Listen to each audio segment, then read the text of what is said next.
चलिए next news देखते हैं। और ये समाचार इन्वायरमेंटल इकोलॉजी एंड बायोडाइवर्सिटी के पॉइंट ऑफ व्यू से बहुत काम का है। प्रीलिम्स में तो खैर चांसेस नहीं है, मगर मेंस में कहीं पर आप इसमें जो फैक्ट बताया गया है इसको कोट कर सकते हैं। कहीं पर अगर डेवलपमेंट वर्सेस इन्वायरमेंटल क्लियरेंस या फिर इन्वायरमेंटल प्रोटेक्शन जैसा अगर कोई इशू आता है तो उसमें इस पॉइंट को या फैक्ट जो भी हम लोग डिस्कस करने वाले हैं इसको कोट कर सकते हैं। तो समाचार यह है कि सुप्रीम कोर्ट ने एक जजमेंट दिया है जिसमें उन्होंने ये बोला है कि रिट्रोस्पेक्टिव इन्वायरमेंटल क्लियरेंस अगर आप किसी प्रोजेक्ट को दे रहे हो सेंटर के द्वारा जो बनाया जा रहा था, तो ये जो चीज़ है वो एक ग्रॉस इलीगैलिटी है। थोड़ा सा समझते हैं। केंद्र सरकार ने कोई प्रोजेक्ट कहीं पे बनवाना है, जैसे कि कोई बिल्डिंग है या कोई कॉम्प्लेक्स है, कुछ आपको बनवा के वहाँ पे तैयार कराना है, कुछ कंस्ट्रक्शन का काम करना है।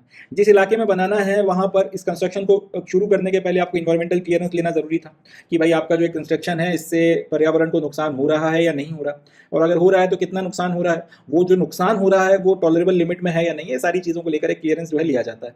अब आपने वो इन्वायरमेंटल क्लियरेंस लिया नहीं और आपने कंस्ट्रक्शन का काम शुरू करवा दिया। कंस्ट्रक्शन का काम अब आधे से ज़्यादा हो चुका है, उसके बाद आप रिट्रोस्पेक्टिव में जाकर जो है इन्वायरमेंटल क्लियरेंस ले रहे हो कि हमने ये काम 1 महीना पहले या 1 साल पहले शुरू किया था, मगर हम आज जो है ये इन्वायरमेंटल क्लियरेंस जो है वो सर्टिफिकेट इशू करवा रहे हैं और इसको माना यह जाएगा कि 1 महीना पहले जो इशू कर दिया गया था रिट्रोस्पेक्टिव में। इस तरीके का जो आपका इन्वायरमेंटल क्लियरेंस है इसको बोला जाता है एक्स पोस्ट फैक्टो क्लियरेंस, या फिर इसको हम लोग सिंपल भाषा में रिट्रोस्पेक्टिव क्लियरेंस बोल सकते हैं। सुप्रीम कोर्ट का ये कहना है कि इस तरीके से आप नहीं चल सकते कि आपने जो है अपनी मनमानी करके कहीं पे भी कंस्ट्रक्शन शुरू कर दिया, प्रोजेक्ट वगैरह बनाने लगे और उसके बाद में आप पीछे से बैक डेट में जाकर एक्स पोस्ट फैक्टो क्लियरेंस आप लेकर आ जाओ। अगर आप ऐसा करते हो तो ये ग्रॉस इलीगैलिटी है, ये सिर्फ एक कानून का उल्लंघन नहीं है या फिर एक इलीगल काम नहीं है, ये बहुत बड़ा इलीगल काम है। और इस तरीके से जो आप कंस्ट्रक्शन कर रहे हो कायदे से वो एक इलीगल कंस्ट्रक्शन हो गया।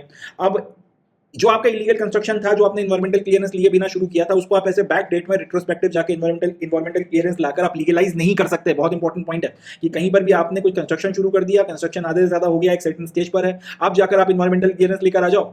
अभी तक क्योंकि इन्वायरमेंटल क्लियरेंस नहीं था, इसका मतलब पूरा का पूरा कंस्ट्रक्शन इलीगल था। अब आपने जाकर बैक डेट में रिट्रोस्पेक्टिव जो है अपना इन्वायरमेंटल क्लियरेंस क्लियर करा लिया एंड अब जो है ये आपका स्ट्रक्चर, ये जो इलीगल था अब तक, ये लीगल हो जाएगा। ये इस तरीके से लीगलाइज इलीगल कंस्ट्रक्शन को नहीं किया जा सकता। सुप्रीम कोर्ट ने इस बात को बोला। लॉजिक उन्होंने ये दिया है कि भाई the concept of ex post facto environmental clearance is in derogation of fundamental principles of environmental jurisprudence। मतलब यह कि कोई भी कंस्ट्रक्शन शुरू होने के पहले अल्टीमेटली आपने ये देखना होता है कि इसका कितना ज्यादा जो है पर्यावरण पे नुकसान पड़ेगा नहीं पड़ेगा, और पर्यावरण मिनिस्ट्री का जो पूरा काम है वो कंस्ट्रक्शन शुरू होने के पहले ही आता है। सारा असेसमेंट, आपका क्या प्लान है, आपका क्या नक्शा है, किस तरह से आप बनाओगे, किन बातों का उसमें ध्यान रखा गया है, नहीं रखा गया है, आसपास में जो इकोसिस्टम है वो कैसा है, कितना उस पर असर पड़ेगा, सारी चीजें पहले देखने की होती हैं। आधे से ज्यादा बिल्डिंग आपने तान दी, उसके बाद आप लेकर आ रहे हो कि साहब आप जो है क्लियरेंस कर दो, तो कोई मतलब तो है नहीं उस बात का।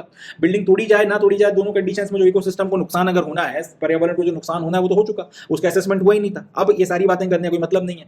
और फिर ऑब्वियस बात है, अगर सरकारी काम है तो जनरली क्लियरेंस मिल ही जाता है। मगर ये पूरा का पूरा जो हरकत की जा रही है, पूरी जो प्रोसेस की जा रही है, जो फंडामेंटल प्रिंसिपल है इन्वायरमेंटल ज्यूरिस्प्रूडेंस का, उसका तो सीधा सीधा वायलेशन हो गया ना कि जो काम कंस्ट्रक्शन शुरू होने के पहले होना था वो आधा कंस्ट्रक्शन करवाने के बाद में या पूरा कंस्ट्रक्शन कराने के बाद में कराया जा रहा है। तो ये कहीं ना कहीं एक्सेप्टेबल चीज नहीं है। एंड इसलिए अब इस तरीके से अगर आप चल रहे थे अब तक तो चलो जो हो गया सो हो गया, मगर आगे इस तरीके का काम नहीं किया जा सकता। तो अब ये होगा कि आपने कोई भी कंस्ट्रक्शन शुरू करने के पहले ही इन्वायरमेंटल क्लियरेंस लेना पड़ेगा और उसके बाद ही आप अपना काम कर सकते हो। ये हरकत अगर फिर से करी कि आधा अधूरा बना दिया, पूरा बना दिया और उसके बाद जाके आप बैक डेट में जो है क्लियरेंस लेकर आ जाओगे, तो भी उससे कोई फर्क नहीं पड़ने वाला। आपका जो स्ट्रक्चर है वो तब भी इलीगल रहेगा। और अगर फिर उस पर अगर आप मैटर अगर कोर्ट में आता है, सब जुडिस होता है, तो फिर हाई चांसेस हैं कि कोर्ट उसको गिराने के भी आदेश दे सकता है, रिस्पेक्टिव ऑफ द फैक्ट कि वो कितना इंपॉर्टेंट कंस्ट्रक्शन है या उसकी स्ट्रेटेजिक वैल्यू है या क्या रेलेवेंस है, सब फिर मैटर नहीं करेगा। तो यहाँ से इस तरीके की हरकतें करने वाले जो प्राइवेट में भी लोग हैं उनके लिए भी एक संदेश है। और सरकार तो खैर अब ऑब्वियस ही बात है, कोर्ट के ऑर्डर आ गए हैं तो इस बात को पालन करेगी।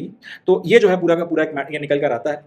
फिर वही बात आती है कि चांसेस हाई है कि प्रीलिम्स में एमसीक्यू वगैरह तो यहाँ से खैर क्या ही आएगा, मगर मेंस में आंसर राइटिंग में जो है खासतौर पे इन्वायरमेंट का जो सेक्टर का जो आपका सेक्शन आता है वहाँ पर क्वेश्चन बन सकते हैं।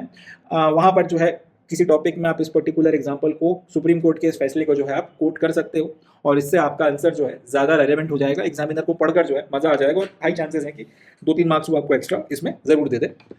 And compare to that answer जिसमें इस फैक्ट का इस्तेमाल नहीं किया गया है, द आंसर जिसमें इस फैक्ट का इस्तेमाल किया गया है that will have a certain value, इसमें आपको एक्स्ट्रा मार्क्स जो है ज़्यादा ज़रूर मिलेंगे। तो इस बात का अपने को ध्यान रखना है और मेंस में इस डाटा को अगर कहीं पर अगर आप कोट कर सकते हैं तो ज़रूर कोट करिएगा। चले, that's it from this news, आगे बढ़ते हैं।